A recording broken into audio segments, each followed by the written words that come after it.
अस्सलाम वालेकुम dear students, कैसे हैं आप सब। एज़ यू नो हमने सेलुलर रेस्पिरेशन स्टार्ट की थी, फोटोसिंथेसिस के बारे में बात हुई थी, लाइट रिएक्शन, डार्क रिएक्शन, सब रिएक्शंस हो चुके हैं। और अब हम बात करते हैं कि कौन से ऐसे फैक्टर्स हैं जो कि फोटोसिंथेसिस के रेट को अफेक्ट करते हैं।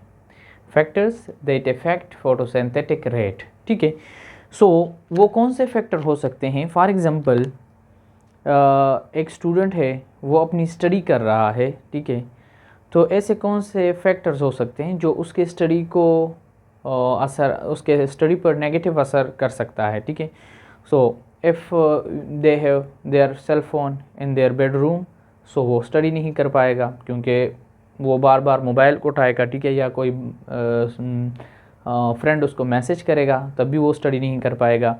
या फॉर एग्ज़ाम्पल कहीं पर कोई ऐसा हॉस्टल है जहाँ पर बाहर से शोर बहुत आ रहा है, तो तब भी वो स्टडी नहीं कर पाएगा, ठीक है।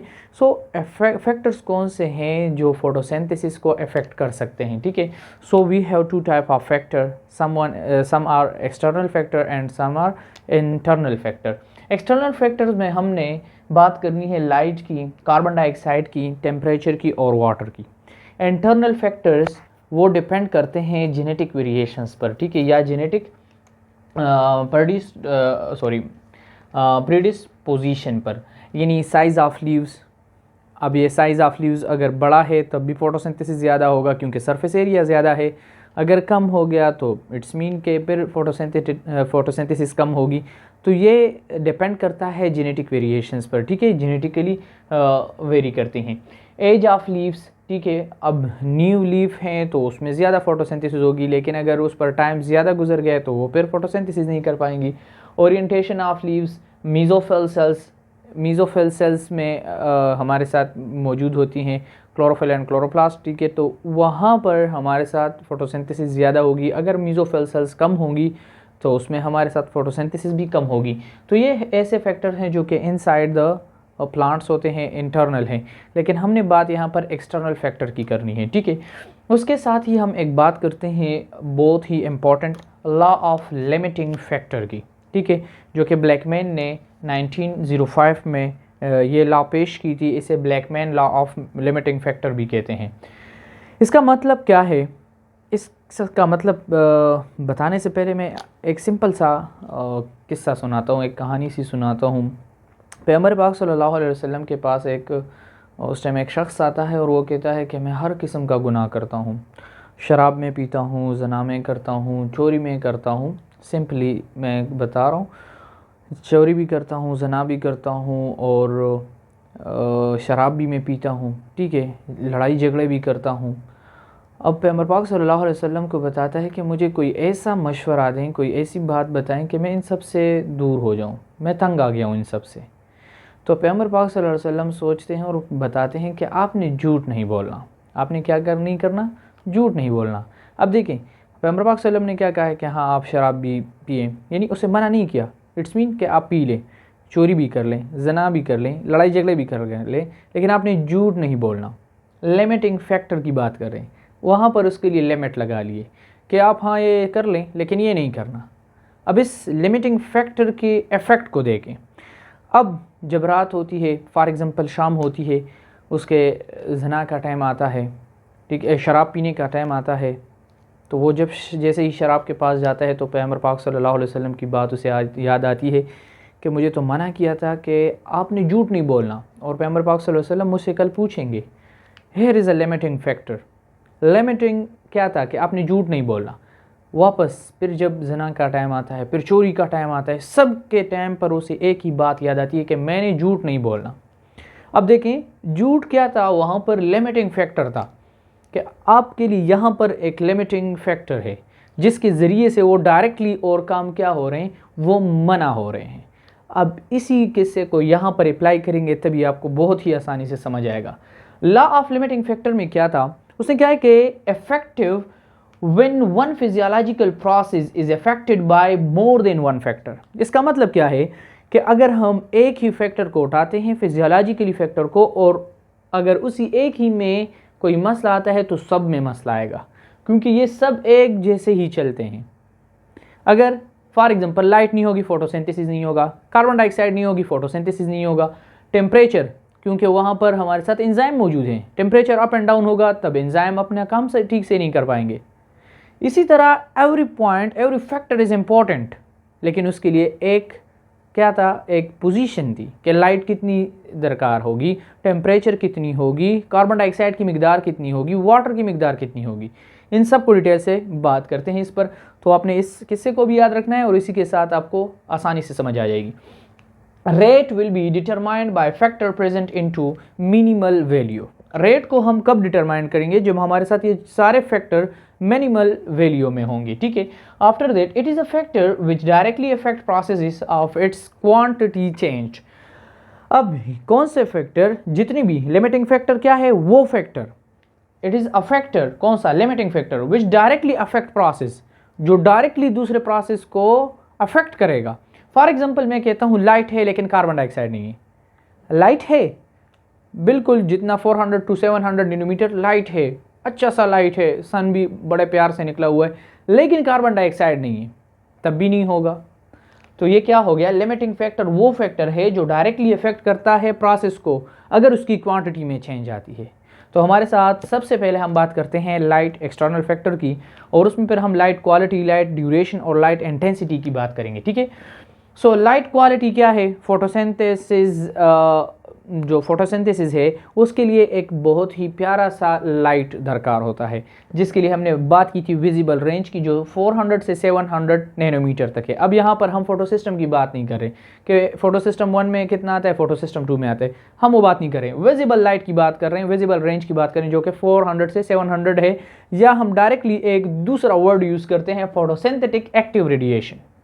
फोटोसिंथेटिक एक्टिव रेडिएशन हमने बात की है इस पर बहुत ही डिटेल से, जो कि विजिबल रेंज इतना होता है, ठीक है। और मैक्सिमम हमारे साथ फोटोसिंथेसिस कहाँ होगी, ब्लू और रेड लाइट में। ब्लू और रेड जो कलर्स हैं, ठीक है, लाइट में, वहाँ पर मैक्सिमम फोटोसिंथेसिस होती है। मिनिमम कहाँ होगी, ग्रीन में होगी, क्योंकि ग्रीन तो वो एब्जॉर्ब ही नहीं करता, ठीक है। सो हमारे साथ मिनिमम कहाँ पर होगी, ग्रीन में होगी।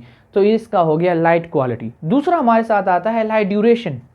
अब फॉर एग्जाम्पल लाइट कम आ रही है, ठीक है, फॉर एग्जांपल हमारे साथ लाइट कम है, अब लाइट की ड्यूरेशन कम है, ठीक है, तो इट्स मीन के फोटोसिंथेसिस भी कम होगी। लाइट ड्यूरेशन ज़्यादा है, ठीक है, टाइम उसका ज़्यादा है, तो उसमें फोटोसिंथेसिस भी ज़्यादा होगी। So when light duration increases photosynthesis must be increases. दूसरा पॉइंट हो गया। तीसरा हमारे साथ आता है लाइट इंटेंसिटी, ठीक है। लाइट इंटेंसिटी के लिए हम 2 केसेस लेते हैं। एक कहते हैं कि हमारे साथ अगर हाई इंटेंसिटी हो गई लाइट की, तो क्या होगा, it direct linear relationship between incident light and carbon dioxide fixation, ठीक है। अगर हम इंटेंसिटी को देख लें कि रेट ऑफ फोटोसिंथेसिस के बारे में, अगर हमारे साथ लाइट की इंटेंसिटी लो होगी, ठीक है, तो इसका डायरेक्टली लीनियर रिलेशनशिप है किसके साथ, लाइट और कार्बन डाइऑक्साइड फिक्सेशन के साथ, ठीक है।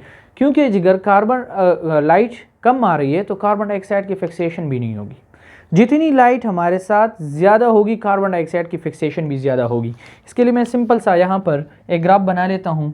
फॉर एग्जांपल हमारे साथ ये एक ग्राफ है, ठीक है, लाइट इंटेंसिटी को शो कर रही है, ठीक है। फॉर एग्जांपल लाइट कम है, ठीक है, अगर लाइट ज़्यादा हो रही है तो कार्बन डाइऑक्साइड की फिक्सेशन भी ज़्यादा होगी, फॉर एग्जांपल लाइक दैट, ठीक है। अगर हमारे साथ हाई लाइट इंटेंसिटी है, सो इतनी ज़्यादा लाइट इंटेंसिटी का भी हमारे साथ रेट ऑफ फोटोसिंथेसिस पर भी कोई असर पर नहीं पड़ेगा, क्योंकि एक हमारे साथ लेंथ है, एक हमारे साथ पॉइंट है कि हाँ मैक्सिमम यहाँ पर हमारे साथ अगर लाइट आएगी 400 to 700 nm, ठीक है, तो वहीं पर हमारे साथ क्या होगा, फोटोसिंथेसिस होगा। अगर इससे ज़्यादा आएगी तब भी नहीं होगा, तब भी हमारे साथ वही लेयर चलेगा। तो हाँ, एक हमारे साथ है कि अगर लो होगी तो फोटोसिंथेसिस भी लो होगा, कार्बन डाइऑक्साइड फिक्सेशन भी नहीं होगी, फोटोसिंथेसिस नहीं होगी। लेकिन अगर ये हाई हो गया, यहाँ पर आ गया, अपने एक हदफ पर आ गया, तो ठीक है, यहाँ पर चल जाएगा। लेकिन अगर इससे बढ़ गया तब भी नहीं होगा, क्योंकि अगर कार्बन डाइऑक्साइड लाइट बढ़ता है, कार्बन डाइऑक्साइड इतनी नहीं होगी, अगर लाइट बढ़ता है टेम्परेचर इतनी नहीं होगी, अगर लाइट बढ़ता है तो वाटर इतनी नहीं होगी। तो ये क्या एक दूसरे के साथ इंटर रिलेटेड है, ठीक है। अगर एक ज़्यादा होगी तो दूसरी भी उसी तरह ज़्यादा दरकार होगी। तो इसीलिए हम इसके लिए क्या कहते हैं, लॉ ऑफ लिमिटिंग फैक्टर, कि हर किसी ने अपनी ही लिमिट में रहना है और तभी एक दूसरे के साथ वो चलते जाएंगे। Second one is carbon dioxide. Carbon dioxide क्या है, मेजर लिमिटिंग फैक्टर है, क्योंकि इसी ने क्या करना है, एटमॉस्फेरिक कार्बन डाइऑक्साइड ने इनसाइड पर आना है और तभी हमारे साथ फोटोसिंथेसिस होती है, ठीक है, यानी तभी हमारे साथ ग्लूकोज की फॉर्मेशन होती है। It is a major limiting factor. Current atmospheric concentration of carbon dioxide को अगर हम देख लें तो वो 0.03% से लेकर 0.04% तक है। अगर इसको हम ppm में देख लें तो इट्स मीन के 0.03% इज कॉल्ड 300 ppm। अगर यहाँ पर देख लें तो 400 ppm। अगर हम 1 ppm को देख लें तो इसको हम लीटर में भी कन्वर्ट कर सकते हैं। 1 ppm is equal to 1 microlitre, 1 microlitre, ठीक है। अगर हम C4 प्लांट्स की बात करें, क्योंकि हमने 2 टाइप ऑफ प्लांट्स के बारे में बात कर चुके हैं, C4 and C3। C4 plant shows saturation maximum photosynthesis, ठीक है। अब यहाँ पर आप देख लें, अब इसका मतलब क्या है, C4 प्लांट्स क्या करते हैं, क्योंकि उसमें जो मैक्सिमम सेचुरेशन वो शो कर रहे हैं, यानी मैक्सिमम सबसे ज़्यादा फोटोसिंथेसिस कहाँ पर हो रही है, C4 प्लांट्स में हो रही है, ठीक है। वो किस तरह, 360 ppm ऑफ कार्बन डाइऑक्साइड वहाँ पर मौजूद होती है, ठीक है। उसके लिए क्योंकि हमने बात करनी है कि हमारे साथ जो C4 प्लांट्स है वो कहाँ पर होती हैं, हाई टेम्परेचर में होती हैं। जब हाई टेम्परेचर में होती हैं तो उसके लिए लाइट भी ज़्यादा होती है, कार्बन डाइऑक्साइड भी ज़्यादा होगी। ओके, C3 प्लांट्स को अगर देख लें तो वो किसके कहाँ पर होगी, 450 ppm उसके लिए दरकार होती है। अगर हम करंट कंसंट्रेशन की बात करें तो देख लें वो करंट कंसंट्रेशन हमारे साथ क्या है, 400 ppm है, जो कि C3 प्लांट्स के लिए क्या है, लिमिटिंग फैक्टर है। क्या है, लिमिटिंग फैक्टर है, क्योंकि C3 प्लांट्स के लिए चाहिए क्या, 450 चाहिए। C4 प्लांट्स क्या कर रहे हैं, वो बिल्कुल सेचुरेट हो रहा है, ठीक है, बिल्कुल 100% वो अच्छे से फोटोसिंथेसिस कर रहा है। लेकिन जो हमारे साथ C3 प्लांट्स है उसके लिए 450 दरकार है और हमारे साथ है क्या, 400 है। सो ये C3 प्लांट्स के लिए कार्बन डाइऑक्साइड का करंट कंसंट्रेशन क्या है, लिमिटिंग फैक्टर है। क्या है, लिमिटिंग फैक्टर है। अगर हमारे साथ कार्बन डाइऑक्साइड 550 तक जाता है, कार्बन डाइऑक्साइड 550 ppm तक जाता है, सो ये डायरेक्टली बेनिफिट है किस चीज़ के लिए, C3 के लिए, ठीक है। अब क्या होता है, अगर यही 550 ppm है तो ये दोनों के लिए, C3 और C4 के लिए रिस्पॉन्ड है differently to carbon dioxide concentration, ठीक है, at low light intensity neither. अब देख लें यहाँ पर, अगर हमारे साथ फॉर एग्जांपल मैं बात कर रहा हूँ, पहले C4 की बात कर रहा हूँ, हाई लाइट इंटेंसिटी है, ठीक है, और C3 के लिए भी हाई लाइट इंटेंसिटी है। हमने हाई लाइट इंटेंसिटी पर बात करनी है तो देख लें, अगर हमारे साथ रेड वन जो है C4 है, C4 जाता है ऊपर, ठीक है, अपने लिए कार्बन डाइऑक्साइड इसको मिल रहा है, ठीक है, फोटोसिंथेसिस कर रहा है। अब यहाँ पर जब ये पहुँचता है 360 ppm पर, कहाँ पर, 360 ppm पर, ओके। अब होता क्या है, यहाँ से अगर फॉर एग्जांपल लाइट और भी ज़्यादा होती है तब भी ये इसी तरह चलेगा, उसकी बात कर रहा हूँ, ठीक है, इसी तरह ही चलेगा। लेकिन अगर कार्बन डाइऑक्साइड की कंसंट्रेशन बराबर है तब ये सेचुरेट हो जाता है। इसका मतलब क्या हो गया कि ये बिल्कुल सेचुरेट हो गया और यहाँ से इसकी फोटोसिंथेसिस भी नॉर्मल जा रही है। अगर हम बात करते हैं हाई लाइट C3 के लिए, C3 प्लांट्स के लिए, तो यहाँ से जब कार्बन डाइऑक्साइड की कंसंट्रेशन ज़्यादा होती है तो वो ppm को भी देख रहा है कि कार्बन डाइऑक्साइड की कंसंट्रेशन अगर 450 तक पहुँच गई है तो ये देखिए अपने आप को 450 तक ले जा रहा है, और यहाँ पर देखिए ये डायरेक्टली उठ रहा है क्योंकि ये 360 इसके लिए दरकार है और 450 दरकार है, इसलिए ये टाइम भी ज़्यादा ले रहा है, ठीक है। तो आई होप आपको समझ आ चुका होगा कि C4 और C3 प्लांट्स का डिफरेंस क्या है, कार्बन डाइऑक्साइड की कंसंट्रेशन है। तो हमारे साथ carbon dioxide concentration factor, limiting factor किसके लिए है, C3 प्लांट्स के लिए। अगर ये 550 तक जाता है तो फिर high concentration of carbon dioxide किस लिए मुफीद है, C3 प्लांट्स के लिए, ठीक है।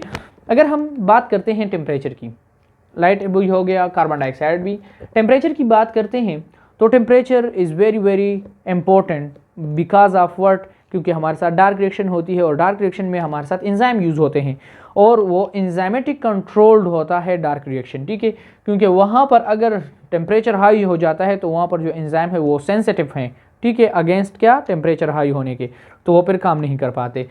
तो टेम्परेचर ऑप्टिमम डिपेंड्स करता है हैबिटेट पे कि प्लांट कहाँ पर ग्रो कर रहा है, यानी कहाँ से अडाप्ट हुआ है। फॉर एग्जांपल हम C4 प्लांट की बात करते हैं, वो ट्रॉपिकल हैं। ट्रॉपिकल का मतलब क्या हो गया कि वो ऐसे एरिया में है जहाँ पर टेम्परेचर ऑलरेडी हाई होता है, ठीक है। टेम्परेचर ऑप्टिमा क्या है, वहाँ पर इंक्रीज़ हो गया है, इंक्रीज़ मतलब हाई है। अगर हम C3 प्लांट्स की बात करें तो वो टेम्परेट हैं। टेम्परेट का मतलब क्या हो गया कि लो टेम्परेचर पर है, तो वहाँ पर टेम्परेचर ऑप्टिमम उसके लिए क्या है, ऑप्टिमा वो लो है हमारे लिए, ठीक है। तो देखें यहाँ पर अगर टेम्परेचर को देख लें तो वो भी एक लिमिटिंग फैक्टर का काम कर रहे हैं कि हाँ भाई हमने इसी टेम्परेचर पर काम करने, अगर इससे ऊपर नीचे होता है तो आपके एंजाइम काम नहीं करेंगे। जब प्लांट के एंजाइम काम नहीं करेंगे तो वो रिएक्शन नहीं कर पाएंगे, क्योंकि हमने बात की है कि एंजाइम क्या है, वो प्रोटीन इन नेचर है, और अगर एंजाइम के लिए अमाइनो एसिड्स के लिए टेम्परेचर अप एंड डाउन होता है तो उसकी डीनेचरेशन होती है, और जब डीनेचरेशन होती है तो एंजाइम अपना काम नहीं कर पाता। Okay, after that the last one is water. Water क्या है, ये हमारे साथ बहुत ही सबसे ज़्यादा हमारे साथ क्या है, मेजर कार्बन डाइऑक्साइड है। लेकिन अगर हम वाटर को देख लें तो ये 1% of water is required for photosynthesis, ठीक है, तो ये बहुत ही कम है, less than 1%। And H2O is very very rarely a limiting factor, ठीक है। सबसे ज़्यादा क्या है, कार्बन डाइऑक्साइड का मसला आता है। अगर वाटर को हम देख लें तो वो कहीं से भी मिल जाता है उसको, ठीक है, रूट के ज़रिए से 1% से भी कम यूज़ हो रहा है। जब 1% से कम यूज़ हो रहा है तो इट्स मीन के उसे मिल रहा है, ठीक है, और ये बहुत ही कम जगहों पर लिमिटिंग फैक्टर के लिए यूज़ होता है। After that water is a factor has more effect on plant rather than directly on photosynthesis. Plant पर इफेक्ट करता है लेकिन फोटोसिंथेसिस पर इतना जल्दी इफेक्ट नहीं कर पाता।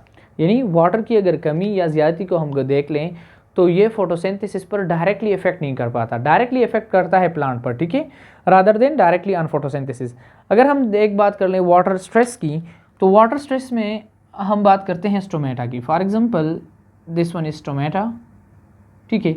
अगर कार्बन डाइऑक्साइड कम है, ठीक है, वाटर स्ट्रेस, कार्बन डाइऑक्साइड की कंसंट्रेशन बाहर कम हो गई है, ठीक है, एनवायरनमेंट में कार्बन डाइऑक्साइड की कंसंट्रेशन ज़्यादा है लेकिन यहाँ पर वाटर स्ट्रेस आ गई है, ठीक है, पानी की मिकदार कम हो गई है, तो स्टोमेटा क्या हो जाती है, वो क्लोज हो जाती है, स्टोमेटा क्लोज हो जाती है। कार्बन डाइऑक्साइड बाहर से नहीं आ पाती, कार्बन डाइऑक्साइड बाहर से नहीं आ पाती। जब कार्बन डाइऑक्साइड नहीं आएगी तो फोटोसिंथेसिस भी नहीं होगी। ओके, दूसरी हमारे साथ बात आती है लीफ विल्ट्स की, ठीक है। लीफ विल्ट का मतलब क्या है, अगर लीफ है, ठीक है, विल्ट हो गई है, ठीक है, पानी उसको नहीं मिल रहा, विल्ट हो गई है, तो उसके सरफेस एरिया क्या हो गई है, डिक्रीज़ हो रही है। फॉर एग्जांपल एक लीफ है, प्यारा सा लीफ है, इस तरह है, लेकिन अगर वो विल्ट हो जाती है तो फॉर एग्जांपल वो इस तरह से हो जाती है। तो देख ले, इसकी सरफेस एरिया को देख लें और इसकी सरफेस एरिया को देख लें, सरफेस एरिया कम हो गई है तो ऑलरेडी वो इफेक्ट कर रहा है किस चीज़ पर, फोटोसिंथेसिस पर, कि हाँ इससे भी फोटोसिंथेसिस कम हो जाएगी, ठीक है। लेकिन वाटर की जो लिमिटिंग फैक्टर है वो बहुत ज़्यादा रेयरली कम है। लेकिन आपके साथ सबसे जो इम्पॉर्टेंट आ गया MCQs के लिए वो कार्बन डाइऑक्साइड की है, जो बहुत ही ज़्यादा यानी मेजर लिमिटिंग फैक्टर में आता है। और दूसरी बात हमारे साथ लाइट आती है, and the third one is temperature, and fourth one is water, ठीक है। इसके बाद हमने बात करनी है इंशाल्लाह लास्ट टॉपिक पर, केम पाथवे पर। यहाँ से जो हमारे साथ एक दूसरा क्वेश्चन राइज हो रहा है, ठीक है, कि यहाँ पर हमारे साथ कार्बन डाइऑक्साइड की स्टोमेटा के थ्रू इनसाइड जाना, और फिर रात और दिन में इसका हमने बात करनी है इंशाल्लाह केम पाथवे पर। आफ्टर दिस वीडियो और हमने बात करनी है इंशाल्लाह केम पाथवे पर। अगर इसमें कोई क्वेश्चन हो तो आप पूछ सकते हैं। अल्लाह हाफ़िज़, अपना बहुत सारा ख्याल रखें।